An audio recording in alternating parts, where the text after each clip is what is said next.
in Alberta, where we're located at, he was saying, well, you know, what he feels is a smart buyers coming up is engineering construction firms that work on infrastructure projects, because now he feels the government is going to start to fund those, and they're going to be needing people to design and to engineer and to construct those. So for those type of companies, they will probably be very busy.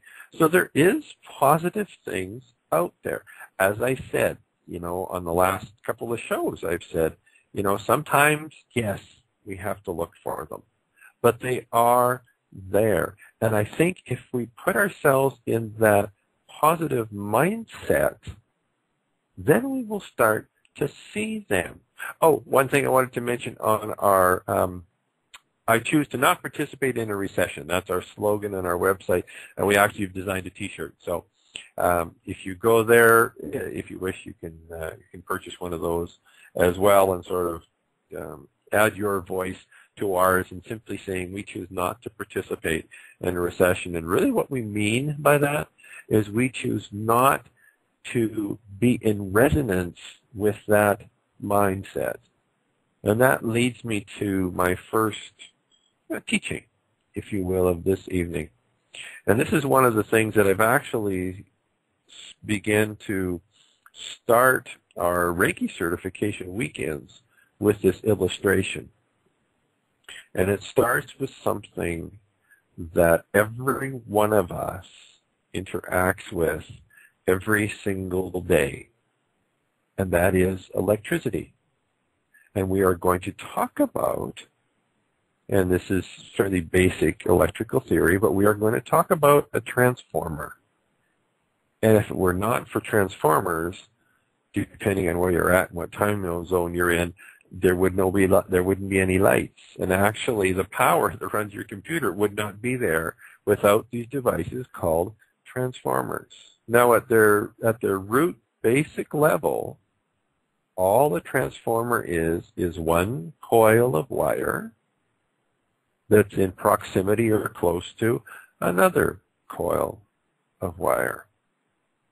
Now, here's an interesting thought, and I'll show you how this applies to us, and how, and a real-world application for it. In a transformer, as I said, is two coils of wire, and they're in close proximity to each other. Close, but not touching. And actually, if the wires or the coils actually do touch, that's when they get the sparks and the explosions and all that type of thing, because they can't touch or it will not work. It'll actually damage it and destroy it. So these coils of wire never, ever come into physical contact with each other. However, as I have just said, the computer that you're probably listening to this on, the lights that you have, and all of electricity is dependent upon two physical objects that never touch. So how do they work? Okay, so we have one coil of wire, and it's just simply made out of wire, a conductor, if you will. And here's an interesting thought about this.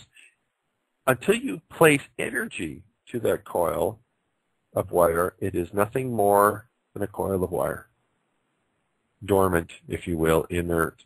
But when you apply energy to it, as soon as you apply energy to it, you begin to give off, and it's called actually an electromagnetic field or an EMF field.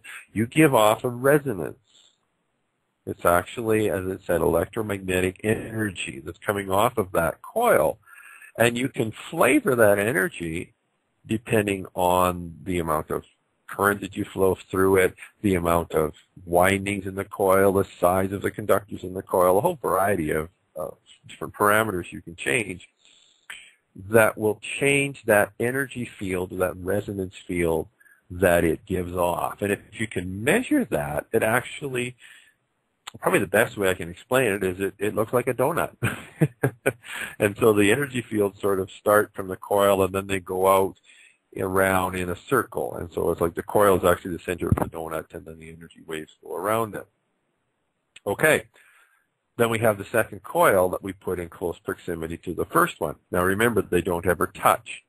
What happens is the energy fields from the first coil envelops or crosses through the conductor, the coil of wire, in the second one. Now remember, they don't ever touch, but when that energy field passes through that coil of wire, it creates a flow, a current, if you will, of energy.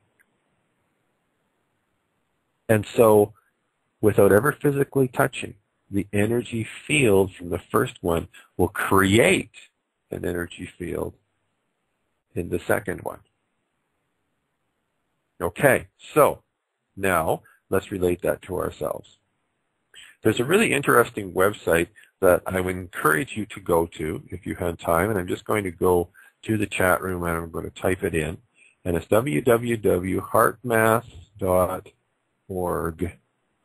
There you go, heartmath.org. So H-E-A-R-T as in Tom, math, M-A-T-H.org. Very interesting site. They've done all sorts of experimenting about, I'm going to say, cardiac intelligence. So the energy fields of our heart. And they've actually discovered that there's a neural network or a neural net in our heart that is very similar to the one in our brain. And they've actually, through a whole variety of experiments and different things like that, and they've produced a lot of the research on their website, they have shown that our heart responds to external stimulus first, sends the signals to the brain, which then sends signals to the rest of the body. So it's really interesting that the heart, in many cases, responds or shows a reaction to stimulus before the brain does. The other interesting thing that they have discovered and been able to measure is that the energy field that our heart gives off, and we all know about that, and we've seen it, and we've maybe had it done on us, where they have the heart monitor on and they see the heart rhythms, right? And they can do the same thing with our brain. The energy field that our heart gives off, an EMF field, is actually the strongest energy field in our body. And they're actually able to measure this field that emanates from our heart up to 4 feet away, and probably further if their instruments were designed to be able to receive that. And guess what? The energy field emitted from our heart, when they graph it, if you will, looks exactly the same as the energy field that is emitted from the coil of wire. Okay, you see where I'm going with this? Okay, so here we are walking around and we are emitting this energy field. Our state of being, our thoughts, and more importantly, our emotions will flavor that energy field, just like the coil of the transformer. Remember, if I said if you change the size of the wire, the size of the conductor, the amount of energy going through it, that type of thing, it would change the nature of that energy field that it gives off. Same thing with our heart. Our thoughts, our emotions flavor that energy field that is emitted from our body. So here we are, one half of a transformer, walking around, walking around, walking around, right? Now we come in contact with somebody else. So let's say we're stopping to get our morning coffee, and we're standing and we're talking with the person. Now remember, heartmath.org, they were able to measure the energy field, as I said, up to 4 feet away from our physical heart. So let's use that 4 feet as just for argument's sake. So you're standing there across the counter from the person and you're picking up your coffee. Your energy field is interacting or enveloping the person who's giving your coffee. Now, why would we think that there would be anything else would happen other than our energy field would cause something to happen in theirs? Now, in this case, they are just like the other coil on the transformer. And so if the field we give off, if for all intents and purposes is the same, it's the same flow, it's the same, has many of the same characteristics, so why would we not think that that wouldn't have an effect on the other person? And